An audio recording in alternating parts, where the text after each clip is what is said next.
Coba berhenti sebentar, tarik napas. Sekarang jujur sama diri lo sendiri. Lo kerja lebih keras dari generasi sebelum lo, tapi kenapa hidup lo justru terasa lebih sesak? Gaji naik, tapi cuma numpang lewat. Kerja dari pagi sampai malam, tapi rasa aman finansial nggak pernah datang. Lembur bukan buat naik kelas hidup, tapi sekadar biar nggak jatuh. Di kondisi kayak gini, satu hal berubah secara drastis. Cara orang mengambil keputusan membeli. Orang Indonesia hari ini bukan kekurangan informasi. Mereka kelebihan informasi. Bukan kekurangan iklan. Mereka tenggelam di dalamnya. Dan di tengah kelelahan mental, tekanan hidup, dan rasa tidak pasti itu, sekarang gua tanya. Menurut lo, apakah orang masih peduli dengan iklan yang cuma bilang produk gua murah, fiturnya lengkap, diskon besar? Jawabannya pahit tapi nyata. Tidak peduli sama sekali. Bukan karena produk lo jelek, tapi karena cara lo bicara sudah tidak relevan dengan kondisi psikologis mereka. Era attention economy. Atensi adalah barang mewah. Kita hidup di tahun 2025. Di era yang disebut para ahli sebagai the attention economy. Setiap hari, otak manusia terpapar lebih dari 10.000 pesan komersial. Dari bangun tidur buka HP, notifikasi, email, billboard, konten TikTok, iklan YouTube, sampai sebelum tidur. Akibatnya, otak manusia berevolusi secara paksa. Bukan jadi lebih pintar, tapi jadi lebih defensif. Otak membangun filter otomatis. Apakah ini berusaha menjual sesuatu ke gua? Kalau jawabannya iya, langsung diblok. Inilah alasan kenapa orang makin sering skip iklan influencer, makin gak dipercaya. Diskon makin gak mempan CTR turun, CPA naik, conversion jeblok. Masalahnya bukan di platform, masalahnya bukan di algoritma. Masalahnya ada di cara lo berkomunikasi. Kesalahan besar. Masih jualan dengan cara 1990. Kalau marketing lo masih berbunyi seperti ini, produk kami terbaik, harga paling kompetitif, fitur paling lengkap, maka kabar buruknya cuma satu. Lo sedang berteriak di ruangan kedap suara. Nggak ada yang denger, nggak ada yang peduli. Dan lebih parah lagi, lo dianggap gangguan. Lo bisa bakar duit buat ads. Lo bisa bayar influencer mahal. Lo bisa banting harga. Tapi hasilnya akan sama. Boncos pelan-pelan. Kenapa? Karena lo masih menjual produk. Padahal pasar hari ini membeli cerita dan makna. Tesis utama, berhenti jualan produk adalah strategi paling cuan. Brand raksasa dunia tidak menang karena produknya paling hebat. Mereka menang karena mereka berhenti bicara soal produk. Apple, Nike, Starbucks, Airbnb, Harley Davidson, sampai brand lokal yang sukses, mereka semua punya satu kesamaan, mereka tidak menjual barang. Mereka menjual identitas, emosi, dan cerita hidup. Dan semua itu dibungkus oleh satu skill purba yang sudah ada jauh sebelum iklan ditemukan. Storytelling. Kenapa otak manusia lebih percaya cerita? Sainsnya. Otak manusia bukan mesin logika. Otak manusia adalah mesin survival. Data dan fakta hanya mengaktifkan sebagian kecil otak. Cerita mengaktifkan seluruh sistem neurologis. Ketika seseorang mendengar cerita yang kuat, mirror neurons membuat pendengar merasakan emosi tokoh. Neural coupling menyinkronkan otak pendengar dan pencerita otak melepaskan hormon penting. Dopamin, fokus, and rasa penasaran. Oksitosin, empati, and kepercayaan. Endorfin, kenyamanan, and kebahagiaan. Dalam bisnis, kepercayaan adalah mata uang paling mahal, dan cerita adalah jalan tercepat menuju kepercayaan. Bukti nyata, cerita mengalahkan produk eksperimen Significant Objects Project membuktikan fakta brutal. Barang rongsokan seharga $1.25 bisa dijual ulang ribuan persen lebih mahal hanya karena ceritanya.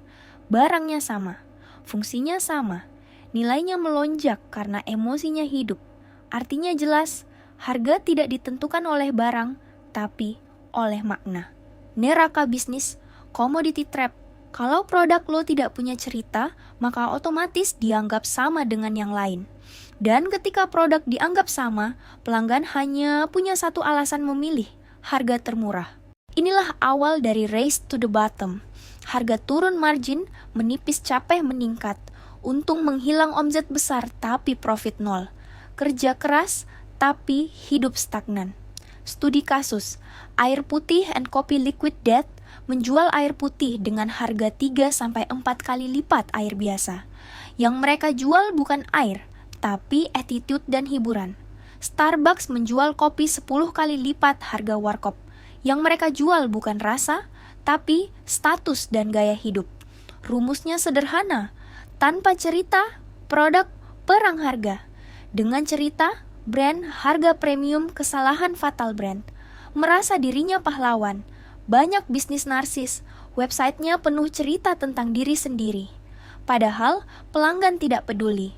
Dalam storytelling yang benar, pelanggan Tatsi Hero Brand kasarkan guide lo, bukan Iron Man. Lo itu Yoda. Framework paling praktis, Hero's Journey. 4 elemen wajib: karakter, pelanggan yang spesifik, problem, masalah eksternal, internal, filosofis guide, empati plus otoritas, success versus failure, taruhan emosional. Lo tidak menjual produk, lo menjual transformasi hidup. Produk boring, justru paling butuh cerita asuransi, tidur nyenyak akuntansi, kebebasan kasur, kualitas hidup. Produk kemas jembatan transformasi, tujuan vulnerability, senjata terkuat brand modern, cerita kegagalan lebih dipercaya daripada klaim kesempurnaan. Gen Z punya radar anti bullshit, cerita jujur, branding palsu.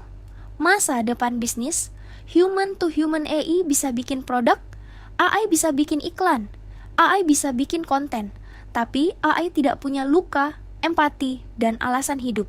Cerita lo tidak bisa dicuri, tidak bisa ditiru, tidak bisa dibanting harganya. Penutup berhenti teriak jualan, mulailah bercerita. Karena pada akhirnya, orang tidak membeli produk. Mereka membeli perasaan tentang diri mereka sendiri. Sell the story, not the stuff. Ada satu hal yang jarang dibahas secara jujur di seminar bisnis. Mayoritas pelaku usaha dan pekerja di Indonesia tidak punya privilege. Bukan anak konglomerat, bukan lulusan Ivy League, modal cekak, koneksi pas-pasan, waktu terbatas. Dalam kondisi kayak gini, lo nggak bisa menang dengan modal terbesar, harga termurah, produksi terbanyak. Itu permainannya pemain besar. Tapi ada satu senjata yang adil. Satu senjata yang bisa dipakai siapa saja, bahkan oleh UMKM, rumahan, freelancer, karyawan yang lagi bangun side hustle, atau content creator sendirian. Senjata itu namanya cerita.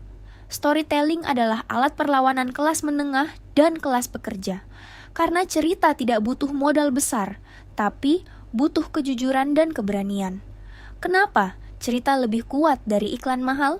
Iklan mahal bisa dibeli siapa saja. Cerita yang otentik tidak bisa dibeli. Orang bisa lupa iklan lo, tapi mereka jarang lupa cerita yang kena di hidup mereka. Itulah kenapa UMKM kecil bisa viral ngalahin brand besar, konten HP butut bisa ngalahin produksi jutaan rupiah. Brand lokal bisa punya fans fanatik tanpa diskon, karena yang mereka jual bukan barang, tapi pengalaman emosional. Dan di tengah hidup yang makin keras, orang haus akan makna, bukan fitur. Kesalahan umum, storytelling disangka ngebacot. Banyak orang salah paham.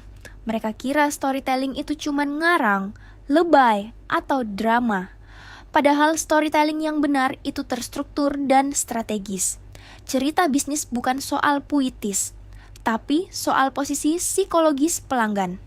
Kalau cerita lo tidak menyentuh masalah mereka, memvalidasi perasaan mereka, menawarkan arah hidup yang lebih baik, maka itu bukan storytelling. Itu cuma caption panjang tanpa dampak. Storytelling yang gagal itu biasanya karena ini. Ada 3 penyebab utama kenapa storytelling bisnis gagal. 1. Terlalu fokus ke produk. Lo kebanyakan cerita soal fitur, proses, keunggulan teknis. Padahal pelanggan tidak hidup di dunia lo, mereka hidup di dunia mereka sendiri. 2. Tidak berani, jujur takut kelihatan lemah, takut dianggap nggak profesional. Akhirnya cerita jadi kaku dan korporat. Padahal justru cerita luka yang bikin orang percaya. 3. Tidak konsisten hari ini, sok inspiratif. Besok hard selling. Lusa gimmick murahan, storytelling itu maraton, bukan sprint. Cerita adalah sistem, bukan konten sesat kesalahan. Paling fatal adalah menganggap storytelling cuma urusan konten media sosial. Padahal, storytelling harus hidup di website terasa, di pelayanan konsisten di produk, nyambung di komunikasi tim brand yang kuat, itu ceritanya konsisten di semua titik sentuh. Kalau cerita lo bilang peduli pelanggan, tapi CS lo judes, ceritanya mati. Kalau cerita lo bilang brand jujur, tapi promo lo penuh jebakan, ceritanya runtuh. Storytelling itu janji emosional, dan janji emosional harus ditepati. Implikasi besar buat pekerjaan profesional. Ini bukan cuma relevan buat pengusaha, ini juga relevan buat pekerja dan profesional. CV lo itu cerita, LinkedIn lo itu cerita, personal branding lo itu cerita. Di pasar kerja yang kejam, yang menang bukan selalu yang paling pinter, tapi yang paling punya narasi hidup yang jelas. Orang nggak cuma merekrut skill, mereka merekrut manusia dengan arah hidup. Storytelling adalah bentuk kepemimpinan pemimpin sejati, tidak memerintah dengan angka. Mereka memimpin dengan cerita. Cerita tentang kenapa kita berjuang, kenapa ini penting, kenapa ini layak diperjuangkan. Itulah alasan kenapa tim mau kerja ekstra pelanggan, mau loyal komunitas, mau bertahan. Tanpa cerita, bisnis cuma mesin. Dengan cerita, bisnis jadi gerakan. Realita, terakhir yang harus lo terima pasar hari ini kejam, tapi adil. Dia tidak peduli seberapa capek lo. Dia hanya merespons apa yang relevan.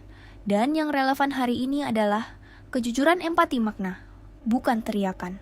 Bukan manipulasi, bukan janji kosong. Penegasan akhir. Kalau lo lelah perang harga muak dengan hard selling capek, jadi biasa, itu bukan tanda lo gagal. Itu tanda cara lama memang sudah tidak bekerja. Saatnya berhenti jualan produk. Saatnya mulai menjual cerita yang manusiawi. Karena di dunia yang makin bising, yang paling didengar bukan yang paling keras, tapi yang paling jujur dan relevan. Dan kalau lo berani bercerita dengan benar, duit bukan lagi target utama. Dia akan datang sebagai efek samping.